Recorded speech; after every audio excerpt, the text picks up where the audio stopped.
जय हिंद दोस्तों। जीके भी सर्विस सेल में आपका स्वागत है। तो आज का सेट प्रैक्टिस नंबर जो है 8 है, जो कि रूटेरिया का 7500 प्लस क्वेश्चन में आज हम देखते हैं। सेट प्रैक्टिस नंबर जो है 8, जो कि एनसीईआरटी पर आधारित प्रश्न आपको देखने को मिलेगा। एक नंबर क्वेश्चन से शुरू करते हैं। पूरे 50 क्वेश्चन आज हम देखेंगे। एक नंबर क्वेश्चन है एक नंबर क्वेश्चन है कि पाली भाषा का जो है ग्रंथ मिलिंद पन्हो किस राजा मिनांडर के किस बौद्ध भिक्षु से संवाद के रूप में है। पाली भाषा का ग्रंथ मिलिंद पन्हो राजा जो है मिनांडर के किस बौद्ध भिक्षु से संवाद के रूप में है। इसका सही आंसर ऑप्शन नंबर ए सही है, नागसेन। ऑप्शन नंबर ए जो है सही है, नागसेन। अगला क्वेश्चन है कि नीचे दिए गए विकल्पों में से गढ़वाल वंश, राजपूत वंश और सातवाहन वंश, सैयद वंश के संस्थापकों के नामों का सही संयोजन ज्ञात कीजिए।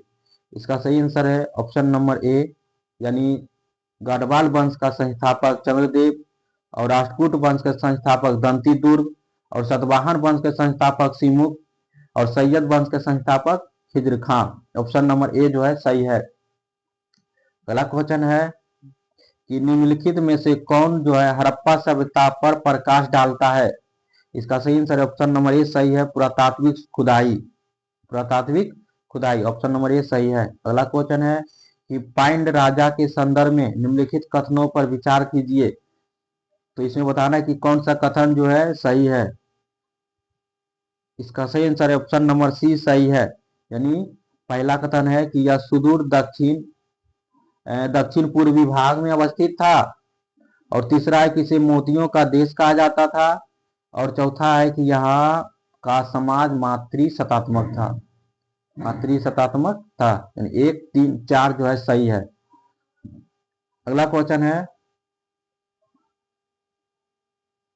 कि मेटरनिख ने किसे हमारी सामाजिक व्यवस्था का सबसे खतरनाक दुश्मन बताया। मेटरनिख ने किसे हमारी समाज व्यवस्था का सबसे खतरनाक दुश्मन बताया। इसका सही आंसर ऑप्शन नंबर बी सही है, जियुसेपी मैक्सिनी। जियुसेपी मैक्सिनी।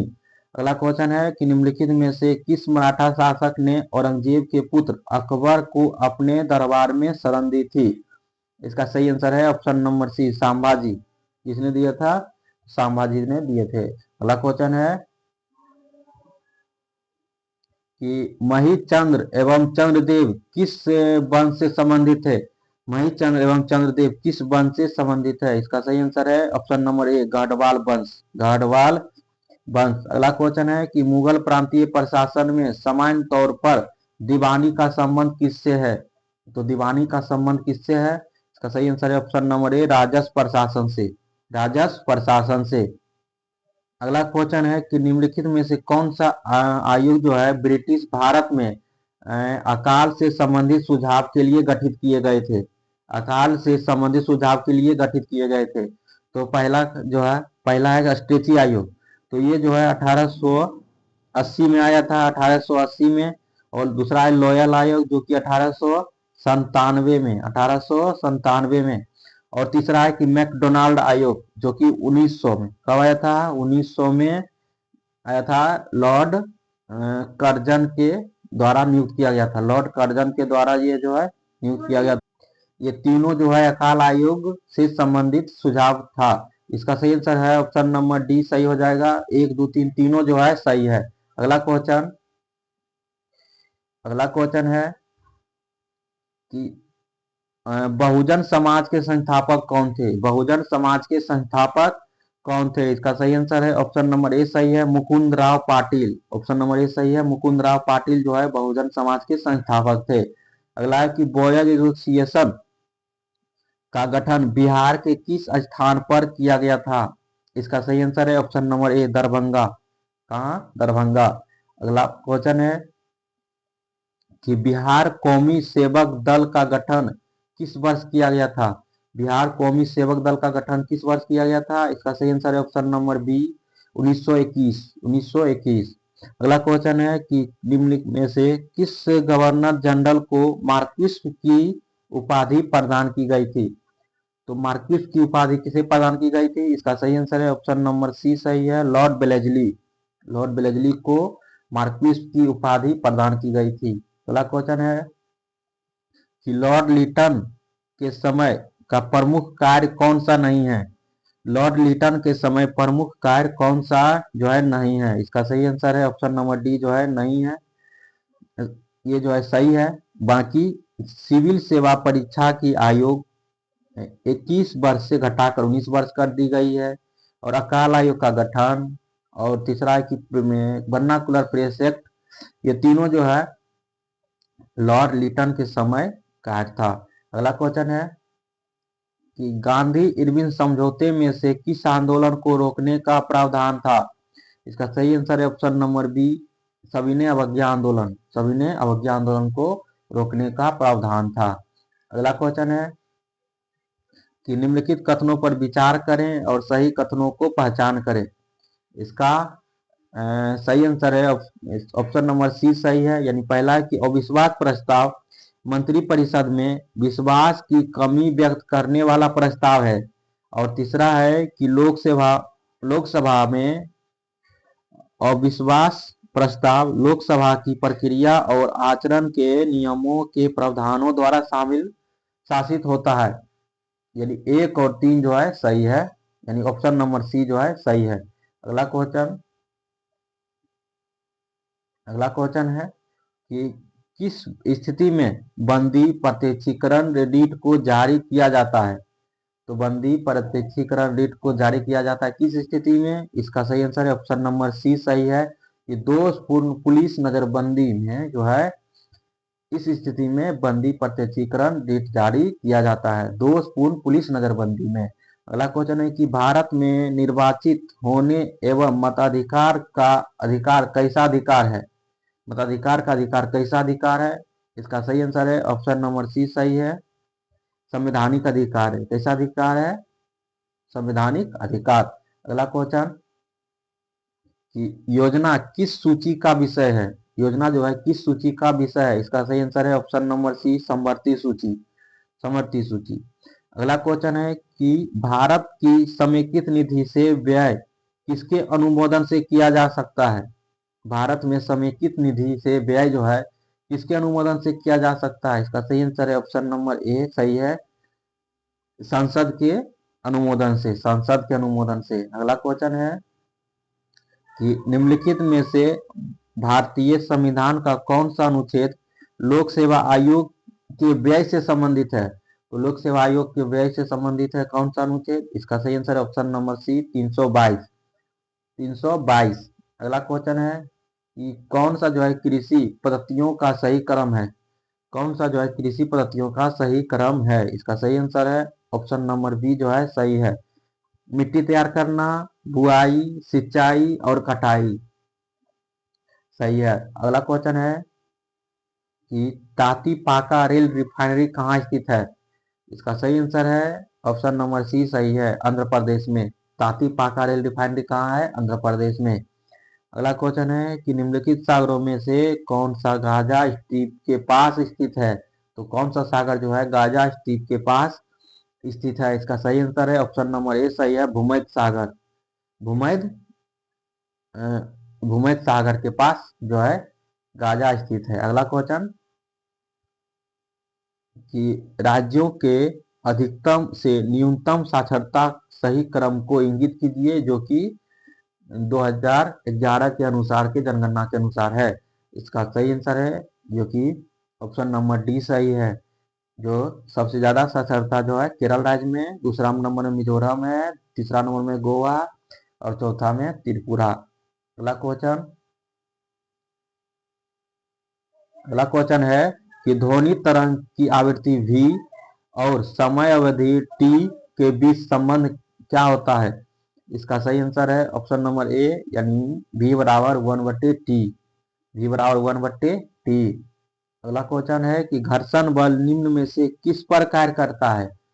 घर्षण बल निम्न में से किस पर कार्य करता है। इसका सही आंसर है ऑप्शन नंबर डी सही है, बल की दिशा के विपरीत कार्य करता है। बल की दिशा के विपरीत कार्य करता है। अगला क्वेश्चन है कि नकारात्मक त्वरण निम्न में से किसकी दिशा के विपरीत होता है। नकारात्मक त्वरण किसकी दिशा के विपरीत होता है? इसका सही आंसर है वेग के दिशा के विपरीत होता है।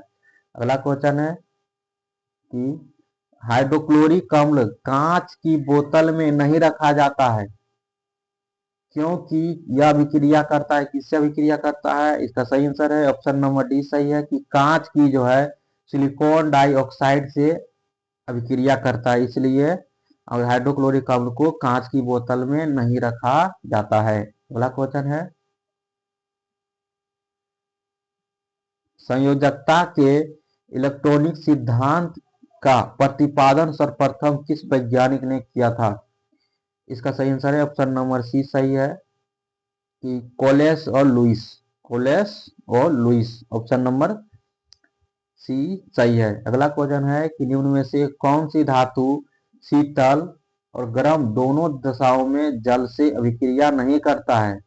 दोनों दशाओं में जो है जल से अभिक्रिया नहीं करता है। इसका सही आंसर है ऑप्शन नंबर डी सही है लोहा। ऑप्शन नंबर डी जो है सही है लोहा। अगला क्वेश्चन है कि फोटोग्राफी में सोडियम थायोसल्फेट यानी Na2S2 और 3 विलयन का प्रयोग क्यों किया जाता है? इसका सही आंसर है ऑप्शन नंबर सी सही है। अतिरिक्त AgBr को विलय सिल्वर थायोसल्फेट संकुलन के रूप में निकालने के लिए जो है किया जाता है। ऑप्शन नंबर सी सही है। अगला क्वेश्चन है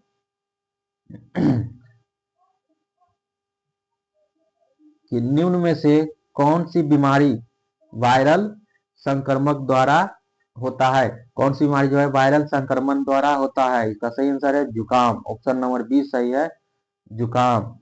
अगला क्वेश्चन कि निकट दृष्टि दोष के संबंध में कौन सा कथन जो है गलत है?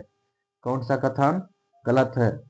तो इसका सही आंसर है ऑप्शन नंबर बी जो है गलत है, यानी इसका प्रतिबिंब रेटिना पर नहीं, रेटिना पर बनता है। ये जो है कथन गलत है, रेटिना पर नहीं बनता, रेटिना से जो है थोड़ा सा पीछे बनता है।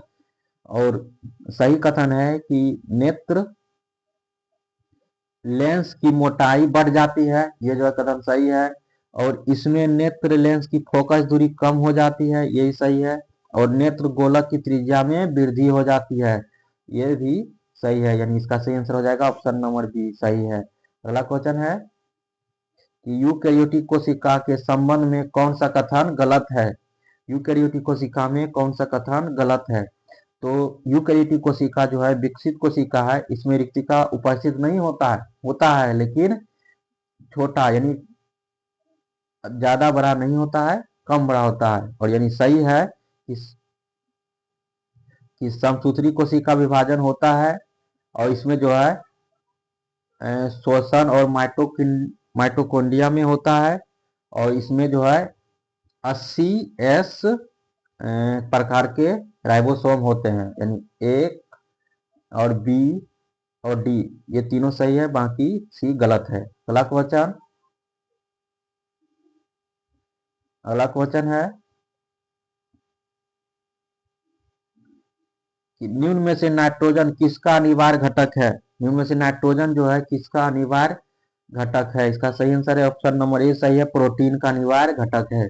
अगला क्वेश्चन है कि निम्न में से कौन सा घोल विद्युत चालक नहीं है? कौन सा घोल जो है विद्युत का चालक नहीं है? इसका सही आंसर है ऑप्शन नंबर ए जो है ग्लूकोज का घोल जो है विद्युत का चालक नहीं करता है। बाकी सोडियम हाइड्रोक्साइड और हाइड्रोक्लोरिक एसिड और एसिटिक घोल ये तीनों जो है विद्युत का चालन करता है। अगला क्वेश्चन है कि निम्न में से कौन जो है बढ़ते भ्रूण के लिए पोषक उत्तक का कार्य करता है? बढ़ते भ्रूण के लिए पोषक उत्तक का कार्य करता है, इसका सही आंसर है option number C endosperm. Endosperm सही है। अगला क्वेश्चन है कि मानव शरीर में बैक्टीरिया का संक्रमण रोकने का सरल इलाज क्या है? मानव शरीर में बैक्टीरिया के संक्रमण को रोकने का जो है सरल इलाज क्या है? इसका सही आंसर है ऑप्शन नंबर डी सही है एंटीबायोटिक्स। एंटीबायोटिक्स। अगला क्वेश्चन है कि मॉर्फिन निम्न में से किससे प्राप्त होता है? मॉर्फिन जो है किससे प्राप्त होता है? ऑप्शन नंबर डी सही है, फल से प्राप्त होता है, फल से प्राप्त होता है। अगला है कि यदि भारतीय रिजर्व बैंक के द्वारा नगद कोष अनुपात में कमी की जाती है तो इसके साख सृजन पर क्या प्रभाव पड़ेगा? इसका सही आंसर है वृद्धि हो जाएगा। क्या हो जाएगा? वृद्धि। ऑप्शन नंबर ए सही है। अगला क्वेश्चन कि द्रव्य की पूर्ति यथावत रहने पर यदि द्रव्य की मांग में वृद्धि होती है तो क्या होगा? द्रव्य की मांग में वृद्धि होती है यानी लोगों के पास पैसा जो है बहुत ज्यादा है तो इसकी क्या करना होगा? तो इस ऑप्शन नंबर जो है बी सही है कि ब्याज की दर में वृद्धि हो जाएगा, उसके बाद संतुलन में आ जाएगा, ब्याज की दर में वृद्धि हो जाएगा। अगला क्वेश्चन कि पारिस्थितिकी निकेता जो है पारिस्थितिकी निकेत इकोलॉजिकल निश्चय किससे संबंधित है? इसका सही आंसर है डी से सही है। ऑप्शन नंबर डी सही है कि पारिस्थितिकी तंत्र से जीव और स्थिति परक एवं क्रियात्मक संबद्धता। ऑप्शन नंबर डी सही है। अगला क्वेश्चन कि निम्नलिखित में से कौन सा पारिस्थितिकी तंत्र का अजीवीय घटक है? अजीवीय घटक है। इसका सही आंसर है शैलीय नमक जो है अजीवीय घटक है, शैलीय नमक। अगला क्वेश्चन कि बताना है कि निम्नलिखित देशों में कौन सा एक समूह जो है आसियान देश से जो है नहीं है? आसियान देश से नहीं है, सॉरी आसियान देश का सदस्य है, आसियान देश का सदस्य है। इसका सही आंसर है ऑप्शन नंबर ए सही है लाओस, कंबोडिया और ब्रुनेई। लाओस, कंबोडिया, ब्रुनेई जो है आसियान देश का सदस्य है। लाओस, कंबोडिया, ब्रुनेई आसियान के सदस्य देश है। अगला क्वेश्चन कि कलमकारी पेंटिंग के संदर्भ में कौन सा जो है सही है? कलमकारी पेंटिंग में कौन सा कथन जो है सही है? इसका सही आंसर है ऑप्शन नंबर बी सही है कि यह जो है दक्षिण भारत में सूती वस्त्र पर हाथ से की गई चित्रकारी है। दक्षिण भारत में सूती वस्त्र पर हाथ से की गई चित्रकारी है। अगला क्वेश्चन इसमें जो है मिलान करना है सूची 1 को सूची 2 से, यानी जैव मंडल आरक्षित क्षेत्र और इधर राज्य है, यानी सिमलीपाल। सिमलीपाल कहाँ पे है? सिमलीपाल जैव आरक्षित क्षेत्र कहाँ पे है? ये जो है उड़ीसा। और दिहांग दिबांग कहाँ पे है? ये जो है अरुणाचल प्रदेश हो जाएगा। और नो क्रेक कहाँ पे है? तो ये जो है मेघालय हो जाएगा। और कोल डेजर्ट तो ये जो है हिमाचल प्रदेश। तो 1 का 4, 1 का 4 किसमें है? 1 का 4, 1 का 4 दिहान दिबांग यानी बी का 3, बी का 3 यानी ऑप्शन नंबर जो है डी सही है। ऑप्शन नंबर डी सही है। नो क्रेक सी का 2, सी का 2 सही है। ऑप्शन नंबर डी जो है सही है। अगला क्वेश्चन कि किस ग्रंथ को तमिल साहित्य का बाइबिल एवं तमिल साहित्य का आधार ग्रंथ माना जाता है? तो तमिल साहित्य का बाइबिल और तमिल साहित्य का आधार ग्रंथ माना जाता है। इसका सही आंसर है ऑप्शन नंबर सी सही है तिरुकुलर, तिरुकुरल। ऑप्शन नंबर सी सही है तिरुकुरल। अगला क्वेश्चन है कि भारतीय राष्ट्रीय अंतरिक्ष संवर्धन और प्राधिकरण केंद्र का मुख्यालय कहाँ है? भारतीय राष्ट्रीय अंतरिक्ष संवर्धन और प्राधिकरण केंद्र का मुख्यालय कहाँ है? इसका सही आंसर ऑप्शन नंबर सी सही है अहमदाबाद, अहमदाबाद। अगला क्वेश्चन है कि केंद्र सरकार द्वारा राष्ट्रीय स्वच्छ वायु कार्यक्रम एनसीएपी का जो है कब प्रारंभ किया गया है? एनसीएपी जो है कब प्रारंभ किया गया है? इसका सही आंसर ऑप्शन नंबर सी सही है 2019 में। ऑप्शन नंबर सी सही है 2019 में। अब अगले सेट हम अगले वीडियो में देखेंगे। तब तक ये जय हिंद, धन्यवाद।